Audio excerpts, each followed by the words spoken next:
Hello and welcome to my channel Happy Hours. In my last video, I discussed about E.V. Ramaswamy Naikar, Gopal Hari Deshmukh, M.G. Ranade, Mahatma Jyotiba Phule, the Muslim reform movements, in which I discussed about Deoband movement, Aligarh movement, Ahmadiyya movement, and about the Sikh movement and Parsi reform movement.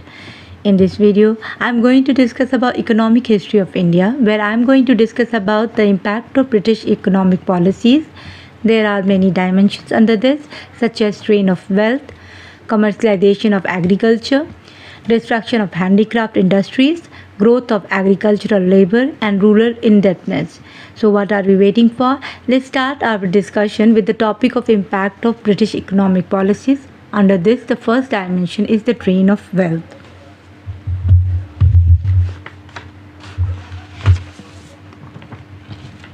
The transfer of wealth and commodity from India to England without substantial return. The drain theory was first proposed by Dadabhai Naoroji in his book Poverty and Un-British Rule in India. He also wrote a journal named England's Debt to India to highlight the drain theory. R.C. Dutt wrote a book, Economic History of India. Till date, it is the best book to understand the British colonial period in India. G. Subramaniam Iyer was founder editor of The Hindu, and he highlighted the drain theory. There are various forms of drain. First is trade and commerce.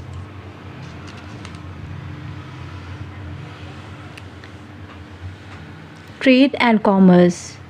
British East India Company tried to take control over the Indian trade. After the death of Aurangzeb, economic dominance of British has increased.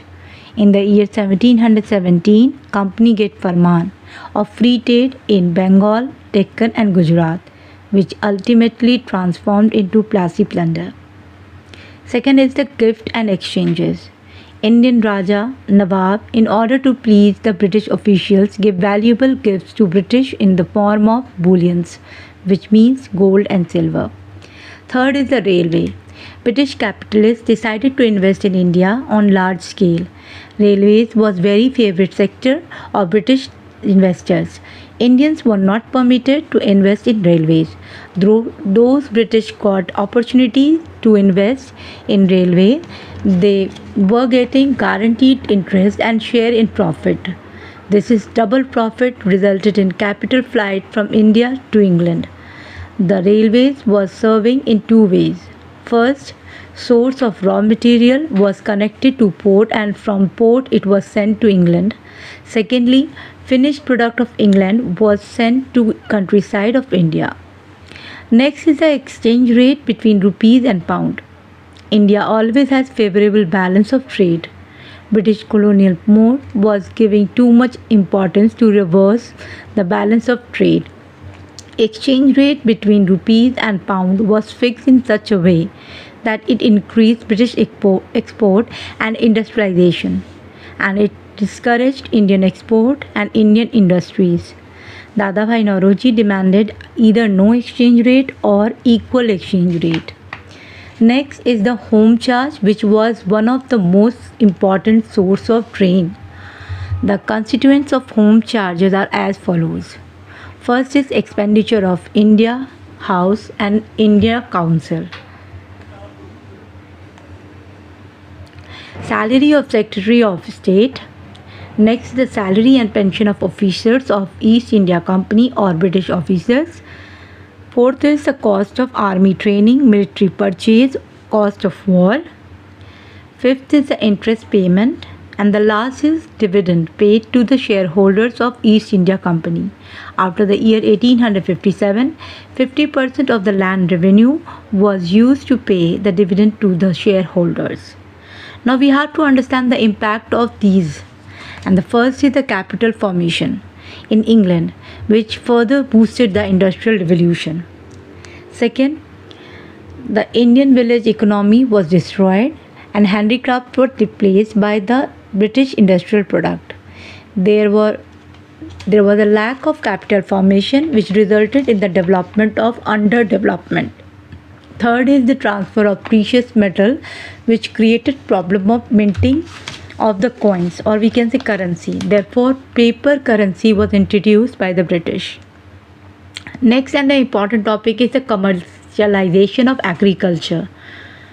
Commercialization refers to shift from food crops to cash crops. In the year 19th century, under the impression of British rule, agricultural pattern of India had changed. Peasants started giving importance to cultivation of cotton, jute, indigo, tea, opium, and etc. These crops were grown in India much before the advent of British rule. Earlier, it was grown for local consumption. Later on, the peasants started growing it for market. The agricultural data of 19th century in period between 1800 to 1860 shows that the area under food crops increased only by 7%, but area under commercial crops increased by 43%. There are many factors which led to the commercialization of agriculture, such as first is the Industrial Revolution of England, second is the American Civil War, third is the geographical and climatic condition of Deccan, fourth is the availability of cheap labor, and the last one is the introduction of the railway. I'm going to discuss these one by one, and the first one is the Industrial Revolution of England. Industrial Revolution was basically textile revolution. 80% of industries was textile industries, so the demand for raw material like cotton, jute, indigo, and other allied crops had increased. Second is the important condition that is the American Civil War. American Civil War started in the year 1861 on the issue of abolition of slavery. The southern states of America had slave-based cotton cultivation. Large number of slaves were employed. So slavery was indispensable for the economy of southern America. There was a civil war when Abraham Lincoln declared abolition of slavery. American cotton was not coming to the international market. There was huge demand of cotton in the world. British officers smelled the demand and pushed India for cultivation of cotton. Third is the geographical and the climate condition of Deccan. Deccan black soil was metallic soil. There is presence of titanium in this soil, ideally suited for the cotton cultivation. Fourth condition is the availability of cheap labor. Cotton cultivation is labor intensive process. So availability of cheap labor solved the problem of labor force for the British planter.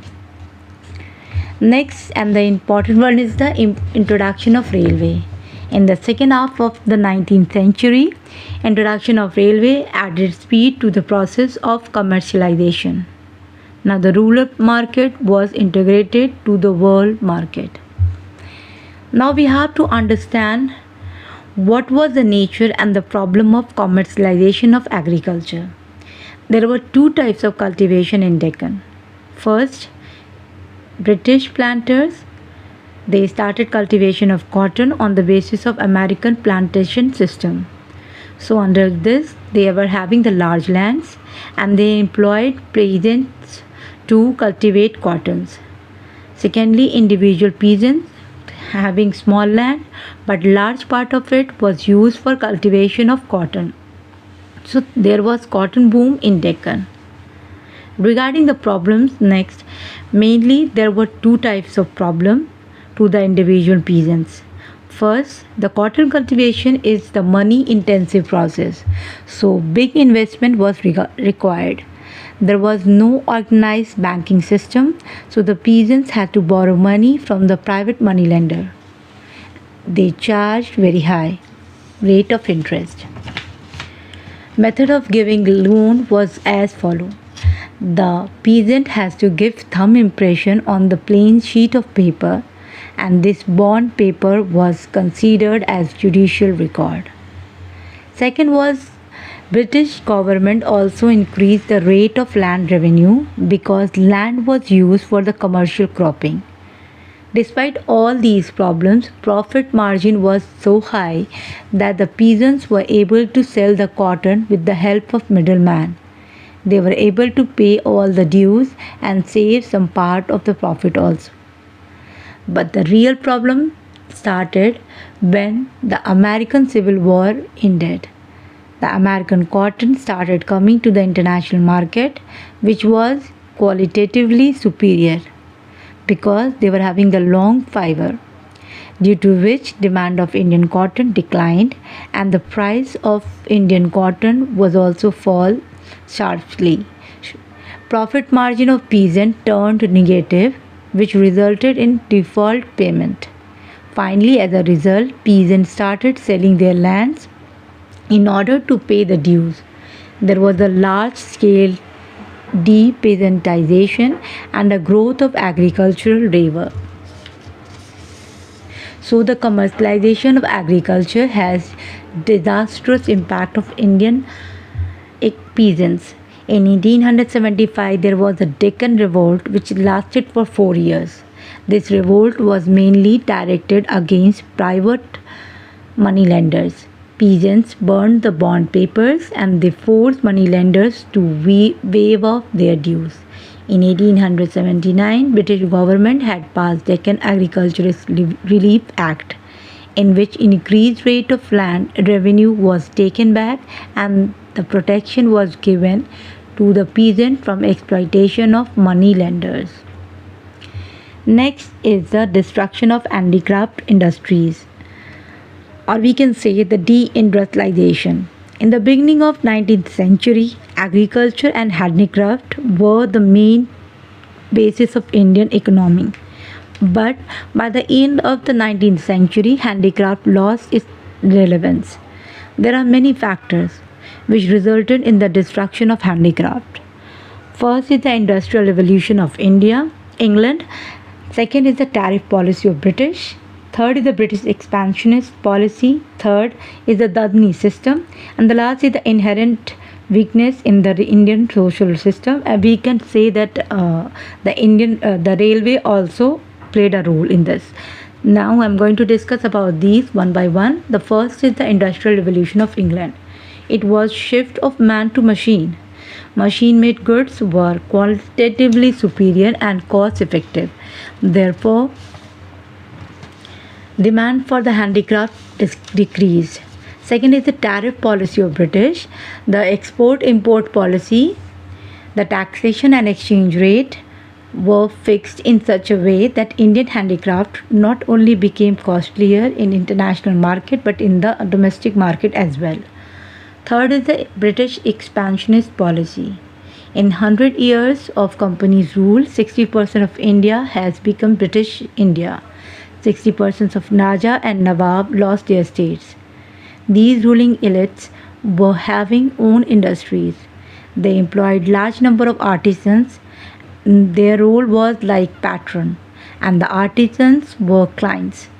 But due to expansionist policies, patron-client linkage was broken. So the artisans switched to agriculture, where they became agricultural labor.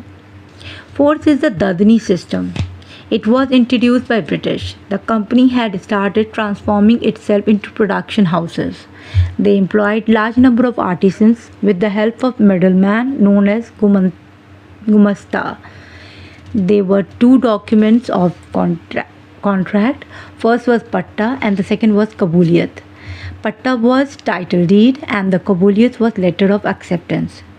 The terms and the conditions were very harsh and inhuman after the evasion of contract. The major share of profit was taken by the British and the gumastas. Artisans were hardly benefited. Therefore, they were very much discouraged and left the artisanal mode of production and switched to agriculture. Next is the inherent weakness in Indian social system. In the Indian society, there was a huge gap between intelligentsia and the production class. The upper caste intelligentsia received modern technological information which were not shared with the production classes. So the mode of production remained primitive and the product became irrelevant. And the last is the introduction of railway. It squeezed the raw material from India and facilitated the transportation to England. Now I'm going to discuss the next topic, and that is the growth of agricultural labor and rural indebtedness. Together they can be the development of underdevelopment. Under this, the first dimension is the British land revenue policy. After the grant of Diwani and the company's government introduced many administrative settlements in which rate of land revenues sometimes exceed 55%. Therefore, the peasant had to cut means to livelihood to pay the land revenue, which resulted in famine, decrease and diseases, and finally to revolt. Second is the absence of organized banking system. The banking system in India was in the hands of private moneylenders like Seth, Mahajan and Sahukar. They charged very high rate of interest. They were basically the land grabbers. They forced the peasants to sell the land in order to compensate the dues. Third is the destruction of handicraft industries. Handicraft was second biggest source of employment. British had defined policy of destruction of handicraft but did not create an alternative source of employment. As a result, artisans migrated to agriculture. Fourth is the decline in the joint family system. The traditional family was joint family with the large land holdings. Due to the impact of modernization and industrialization, there was migration from village to city. It can be described as the industrial-based urban population explosion. Land also divided, therefore small land holdings restricted the scientific cultivation and it ultimately decreased agricultural production. Fifth is the expensive festivals traditions. Force the peasant to borrow money from the money lenders. According to the British economist Morris, deindustrialization is a myth. According to him, in the second half of the 19th century, there was large-scale development in the secondary and the tertiary sectors. Therefore, it was shift in the mode of production, but not deindustrialization. But Indian economists charged British about the decline in the export of India from 50% of the world trade to the 1%. So, deindustrialization is the reality. By this, I am concluding my video. And if you find my video interesting, kindly like, share and subscribe. Thank you.